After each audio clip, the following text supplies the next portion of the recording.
Wife texted, "I want a divorce," from her work conference and emptied our retirement accounts. The message flashed on my screen like a knife to the ribs. "I want a divorce. I found someone who actually makes me happy. Nathan Bell, 45, financial systems analyst for Orbis Union in Richmond, Virginia." I recited the facts of my life like a mantra, grounding myself against the words glowing on my phone. My desk, cluttered with forensic spreadsheets and triple-verified fraud algorithms, suddenly felt like the only real thing in the world. 3 days ago, Dana had kissed me goodbye, her conference badge swinging from a lanyard, as she promised Dallas would be routine. The phone vibrated again. "Already transferred the retirement funds to my private account. You can have the house, don't need it anymore." Cold porcelain met my palm as I set down the coffee mug. The banking app loaded with glacial slowness, each spinning icon a countdown to confirmation. Numbers blinked into view. Decimal points aligned like soldiers. Something's wrong, but not in the way she thought. My fingers hovered over the keyboard. 7 keystrokes. "I hope you're happy." No rage, no bargaining, just the click of the send button echoing in my silent office. For the next hour, I watched the dance of digits across 3 separate dashboards, my own creation, humming quietly in the background of our marriage.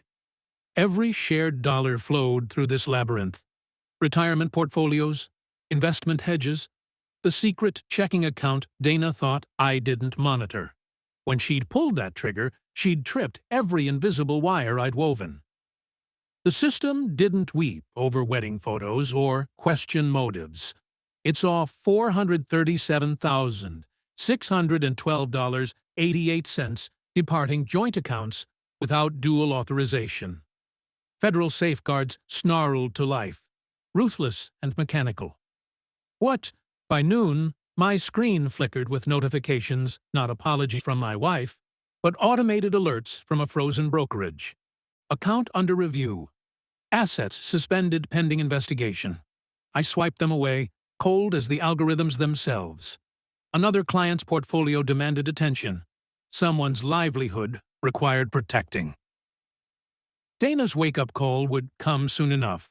She'd tap her card at some boutique hotel, only to watch it decline. Refresh her banking app to see zeros staring back. The beauty of code? It doesn't care about your tears. I'd learned that truth years ago, watching fortunes turn to ice mid-transaction. Currency has no conscience, no loyalty. It obeys protocols, not promises. And Dana? She'd just violated every fiscal commandment. 22 years, high school sweethearts from Petersburg, where I tallied baseball stats behind chain-link fences, and she charmed pep rallies into fundraising gold. Back then, I balanced ledgers, while she balanced social hierarchies, the spreadsheet nerd, and the future marketing maven. "You're paranoid with pennies," she'd laugh, flipping through tax documents I'd reviewed thrice. "Paranoia pays the bills," I'd counter, and it did. For decades, my spreadsheets funded her ascension at Valerie Marketing Group. Flights to Austin, cocktail hours in Phoenix, a Rolodex fat with contacts.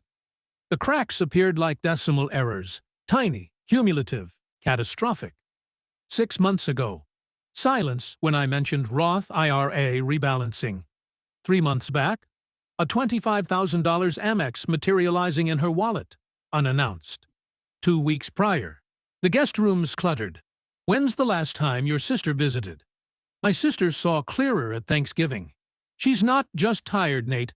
She's gone." I dismissed it as keynote speaker burnout. But Dana wasn't exhausted. She was engineering. While I fortified our financial architecture, a project born from witnessing a client's $12 million audit disaster, she'd been reverse engineering its blueprints, testing load-bearing walls, probing for weaknesses. What she didn't grasp? My system had no weaknesses, only symmetries. Every account interlinked, every cent cataloged, not because I doubted her, but because I'd spent a career tracing embezzlers through darker labyrinths. Money flees in patterns. I'd coded ours to scream if it tried. The Tuesday before her Dallas trip, she'd asked about the numbers. "What's the total in our retirement funds?" Casual as a weather report, knife tapping against her salmon. Around $800K combined. Why? Just planning ahead. Now I understood. She'd been benchmarking liquidity, pricing her escape. I considered dialing her mother, her college roommate Patricia, my own parents in Petersburg. But how to phrase it? Your daughter attempted grand larceny via ACH transfer and tripped a Reg E compliance snare. It reeked of Lifetime movie hysteria. So I roasted a chicken instead, diced carrots with surgical precision, watched the news anchor's mouth move about bond yields while my peripheral vision tracked alert notifications. Frozen. Locked. Dana's digital heist suspended mid-air, dangling in federal purgatory. 5 to 7 business days, the dispassionate timeline read. She'd bet on velocity siphon and sprint before the algorithms blinked awake. She forgot. In 22 years of tax filings and escrow accounts, I'd never missed a decimal. Her call arrived Friday at 11:28 a.m. Nathan, my card just declined. That voice, the same stiletto composure she used when investors questioned her ROI metrics. But beneath it, the faint warble of a system overheating. Check your balance. It's 0. How is it 0? I transferred. Ah, right, the transfers. A pause, the kind that precedes market crashes. What did you do? Nothing. I rotated my wedding band absently, the gold worn thin. The system flagged unauthorized movement from joint-protected accounts. Federal code mandates a freeze during review. Standard procedure. Silence. Then, tighter. How long? 5 to 7 days. Longer if discrepancies surface. The line died. I stared at the fractal glow of dashboards in my home office, our home office, where she'd once proofread presentations as I debugged code. My coffee had gone cold, but I drank it anyway. The realization wasn't fury, not grief. It was the crisp click of a vault ceiling. 22 years of pruning risk, stress-testing portfolios, building moats against disaster, all for a woman who'd reduced us to a 7-word text and a wire transfer. I opened the investment portal. Our retirement funds glowed green, pristine. Dana's gambit had evaporated, but the numbers didn't lie. The greatest threat to our security hadn't been market collapse. It was the co-CEO. The Colonial we'd purchased 5 years back for $300K, now appraised at $495,000. My blue-chip stocks, the municipal bonds, the emergency fund fattened by compound interest, all untouched, shielded by protocols I'd coded during Dana's late flights home from networking. By Friday evening, my phone pulsed with 23 unread texts. I let them bleed into the void. What remained to dissect? Saturday's consultation with Ellen Voss, a divorce attorney with the pragmatism of an actuarial table. File first. Full forensic accounting. Her transfer attempt is fiduciary malfeasance. Will own the narrative. Monday's petition was a master class in restraint. No alimony demands. No petty asset grabs. Just dissolution. Clean as a ledger, zeroing out. The house stayed mine. The joint checking account, with its meager $3,000, became her severance package. By Tuesday, equilibrium resumed. Vengeance? Too human. But survival? That was arithmetic. The same algorithms shielding Orbis Union's clients now shielded me cold, unblinking logic Dana mistook for passivity. I took conference calls, ate turkey sandwiches, reviewed a CFO's embezzlement case. The symmetry almost amused me. Saturday, I purged the guest room, donated her untouched Prada handbooks to Goodwill, shredded photobooth strips from a 2003 charity gala. Not rage, prudence. Our marriage had dissolved in 160 characters. But my systems, those weathered storms. Patricia Martinez entered the fray Monday afternoon. Dana's attack dog, a litigator, who'd once bragged about annihilating prenups at our 4th of July BBQ. Their motion arrived smelling of desperation. Respondent weaponized financial systems to unlawfully restrict marital assets. William Brooks, My silver-haired counsel at West Hill Legal skimmed the document and snorted. They're alleging you rigged the freeze? That's like blaming a smoke detector for the fire. He tapped the federal compliance codes appended to our rebuttal. The system acted as designed. Dana's the one who struck the match. The hearing glowed on my calendar like a pending transaction. Dana's desperation peaked Sunday night, 17 calls bleeding into voicemail. I answered on the 18th. Nathan, tell the bank you authorized it. I'm stranded. Airport announcements bled through the line. Where's here? Phoenix. Your conference was Dallas. A beat. It's complicated. I'm sure. I clicked open a new tab, pulling Valerie Marketing Group's event calendar. Did you call your conference coordinator, HR, since you're allegedly on company time? The line died. Monday's alert was poetic. Dana had tried swiping open 3 platinum credit lines using our joint address. All declined. The fraud flags now formed a cage. No cash, no credit, just whatever crumpled bills she'd stuffed in her wallet pre-betrayal. Patricia rang Tuesday, syrupy with faux concern. This is beneath you, Nathan. Dana needs groceries. The joint account's active. $3,000 emergency buffer. That's punitive. It's the same buffer she approved in 2019. She's your wife. She considered $800K a reasonable unilateral withdrawal. The dial tone sang. Wednesday delivered the kill shot. Alan Murphy, Dana's CEO, Idaho D on caller ID. Was Dana ever in Dallas? I stared at her empty desk chair. You'd have to ask her. We can't. Her expense reports. Let's just say the board's auditing all her client dinners. My gut twisted not at the lie, but the pattern. This wasn't just our marriage she'd gutted. By Thursday, the bank's forensic team had mapped her digital fingerprints. $214,500 in Valerie funds rerouted through shell accounts over 18 months. Same IP address, same login credentials I'd watched her key in nightly. My world didn't collapse. It recalculated. Patricia's emergency motion hit Friday's docket a Hail Mary for temporary support. The judge penciled us in for 3 p.m. I arrived armed with spiral-bound chronologies, bank ledgers, IP logs, Valerie's audit trail. Dana's face flickered on my laptop via Zoom, pixelated, defiant. Her new attorney argued hardship. Mine presented the timeline. Well, the system, as always, spoke loudest. Decades of dissecting financial tumors prepared me for this. Let the numbers testify. Her text arrived at 2:17 a.m., the night before the hearing. I'm sorry it came to this. I deleted it, the apology evaporating like a phantom ledger entry. Regret post-theft isn't remorse. It's balance sheet regret.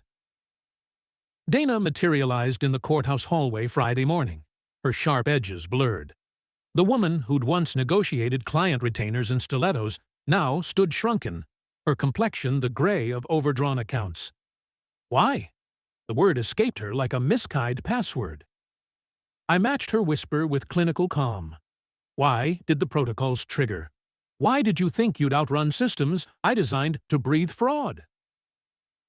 The gavel fell in 20 merciless minutes. The judge, a former CPA per her, bio-eyed the automated freeze logs and deemed the $3,000 joint account more than equitable. Dana exited clutching empty hands, her own exit strategy now a compliance snare. Monday morning, Gregory Harris arrived wearing a tie knotted like a noose. Eastern Financial Compliance glinted on his badge. Mr. Bell, your personal fraud architecture just exposed a $2.3 million corporate hemorrhage. Over bitter conference room coffee, he unfurled the forensic blueprint. Dana and Thomas Wade, Valerie's VP of Client Relations, had woven an embezzlement algorithm marketing budgets rerouted through shell vendors, inflated invoices, phantom contractors. My marital safeguards had inadvertently flagged their entire syndicate. Your system pinged patterns we'd normalized as operational spend. Gregory slid a transaction log across the table. They'd have bled the company dry. The nausea hit sudden and acidic. While I'd stress-tested our future, she'd been exploiting theirs. The betrayal wasn't just marital, it was metastatic. I stared at Dana's digital signature on fraudulent approvals, each click a bullet point in our epitaph. The cruelest twist? Her greatest crime wasn't stealing. It was underestimating the architect. Gregory's update landed like a subpoena. Federal indictments pending. Your assets are quarantined, but we need proof you weren't complicit. I fed the machine tax filings, audit trails, timestamps showing my safeguards predated her crimes by years. Every byte of data screamed innocence. Dana's text that night was a dying pulse. They're talking RICO charges, millions. I muted the thread. Grief, like fraud, follows predictable cycles. Tuesday, our realtor James erupted my stoicism. Got a shark offering $300K cash for your house. Claims rep for you and Dana. Name? Thomas Wade. The puzzle snapped into focus. Buy our home at 2019 prices through a Shell LLC. Flip it at 2024 market rates. Pocket $200K tax-free. A real estate exit scam. Laundered through nostalgia. Detective Flynn's case files Wednesday confirmed it. A portfolio of motivated sellers bullied into undervalued sales. Your fraud alerts lit up their entire operation, she said, spreading property deeds across my kitchen island. 12 families, teachers, engineers, a retired couple, all thought they were downsizing. I traced the addresses on the map, each pin a life upended. Dana hadn't just stolen, she'd weaponized trust. Thursday's final alert was anticlimactic. Emergency petition denied. The system, as ever, indifferent to her screams. But the victory tasted sterile.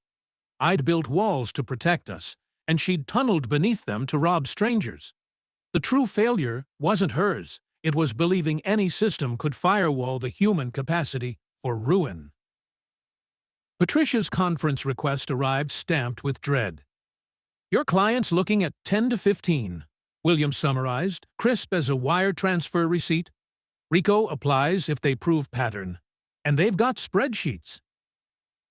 The federal indictment draft read like a prospectus of ruin. Wire fraud, conspiracy, interstate money laundering. Dana hadn't just stolen, she'd industrialized it. That night, I encrypted and uploaded every digital breadcrumb, timestamped fraud alerts, SIPOC diagrams of my monitoring architecture, even the 3:14 a.m. system logs showing her first test transfer. Not vengeance, autopsy. Justice isn't served. I'd told the grand jury earlier, fingers steady on the exhibit binder. It's audited. For 120 minutes, I dissected my systems with algorithmic detachment threshold triggers, behavioral heuristics, the 3 a.m. anomaly sweeps. The prosecutor leaned forward at non-forgeable cryptographic audit trails. Did you ever infiltrate her private accounts? No. The protocols only monitor shared liquidity pools. So your system acted as designed. No discretion. No malice. Malice belonged to the spreadsheet they entered as Exhibit 12, $2.4 million siphoned through 17 shell companies, our home's equity circled in red, like a liquidation target. I left the courthouse under a migraine-gray sky. My systems had done their job unblinking, amoral, precise. But as the headlines bloomed, Financial Analyst's Code exposes $8 million fraud ring. I wondered if Dana ever grasped the fatal flaw in her scheme.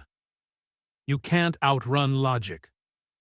The U.S. Attorney's sentencing matrix glowed on my screen. 204. 240 months for wire fraud, conspiracy, embezzlement. Dana's life reduced to a sentencing guideline. Post-testimony, I parked in Orbis Union's garage, fluorescent lights humming like stock tickers. Michelle met me at the elevators, shadows bruising her eyes. Feds want our entire access log history. 3 years' worth. We spent Friday autopsying Dana's digital footprints, every VPN login, every after-hours query, every keystroke she'd thought invisible. Michelle lingered at my door, guilt curdling her voice. We should have seen. No one sees until the system blinks red. Saturday dawned silent. Federal warrants netted Dana's devices, her rose gold iPhone, the laptop I'd gifted her last anniversary, encrypted drives disguised as lipstick tubes, the evidence metastasized by the hour. Patricia rang Sunday as I balanced quarterly reports. Dana's flipping, names for leniency. The AUSA's problem, not mine. They'll ask if you'd consider reconciling for character testimony. I let the silence calcify. Tell them my marriage ended at 9:14 a.m. on November 8th. The rest is forensic accounting. Monday's email was bureaucratic poetry. Marital assets cleared. Retirement funds restored. Joint checking split 50/50ths. $1,500 for her. $1,500 for the ghost of who we'd been. Tuesday's indictments landed with tectonic finality.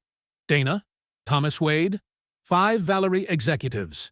Charges stacked like SEC filings. At the bail hearing, the judge cited flight risk metrics, Dana's offshore inquiries, Thomas's expired passport. Remand pending trial. No bond. Her jailhouse text arrived at 8:03 p.m. I didn't know it would go this far. I archived it unread. The system had spoken. Her text glowed one last time. I never meant for it to go this far. My reply was a keystroke. You never meant the decimal points to align. Wednesday's plea deal landed like a spreadsheet conditional. 20 years or flip on Thomas. Dana's move. That night, I boxed her office relics, Valerie marketing swag, embossed pens, a planner filled with airport codes. Beneath it all, a moleskin ledger, columns of addresses, appraisals, our home's equity circled like a bullseye. Her handwriting, so familiar from grocery lists, now detailing asset stripping formulas. She'd mirrored my methodologies, inverted for plunder. Thursday's divorce hearing stank of mothballed justice. Dana's public defender, smelling of budget coffee, pushed, she'll relinquish all assets if you testify to her character. I'll attest to observable facts. The rest is conjecture. William filed the decree house retirement. Alimony voided as Dana's sentencing loomed like a debt maturity. Friday's letter arrived on jailhouse paper, her cursive eroded. Thomas said your systems had backdoors. I believed him. I believed easy. I slid it into a case file labeled U.S. vs. Wade. Not an apology, a confession. The trial unspooled over 17 days. My first testimony dissected code. The second, our marriage. Did you foresee her crimes? I foresaw outliers, not this gradient. When did trust dissolve? November 8th, 9:14 a.m. Dana diminished daily, her blazers swapped for shackles. The jury's eyes flicked between us, architect and saboteur, bound by binary. In the end, system's verdict was clinical. 144 months. Dana's sentence, a negative integer. My safeguards, a perpetual function. I returned to my desk. The algorithms hummed, evergreen. Sheet, day 12. Thomas Wade's voice cracked over the courtroom speakers. Dana managed the ledgers. She knew how to smooth the numbers. His plea deal, 7 years for turning state's evidence, laid bare the syndicate's veins. Shell vendors, doctored P&L statements, Dana's fingerprints on every falsified audit. The prosecution played her voicemail next. Nathan's too busy patching his own firewalls to check mine. My wife of 22 years, leveraging my respect for her autonomy as an attack vector. Verdict day guilty. 12 counts, 8 conspiracies, 2 embezzlements. The judge's sentence, 216 months, echoed like a server farm. I exited past a gauntlet of microphones, drove home, and scrubbed trial transcripts from my search history. The system had performed as architected. Detect, alert, remediate. No vengeance, just math. 18 months later, Dana in Danbury, Thomas in Terre Haute. The house sold for $502,400, enough to seed a new life. Michelle championed my upgraded algorithms at Orbis Union. You've coded in homicide prevention for corporate coffers. I bought a saltbox cottage in Norfolk. Single story. No guest rooms, no alarms. The divorce decree arrived via encrypted PDF. Dana's electronic signature bled through the metadata. William's final call, full restitution secured. Your retirement's armor-plated. At dusk, I walk the Chesapeake shoreline. Tide charts synced to my watch. The systems still hum in distant server racks, dutiful and eternal. They don't need me anymore. But I check the alerts anyway. No guest rooms, no relics, just clean geometries of a debugged life.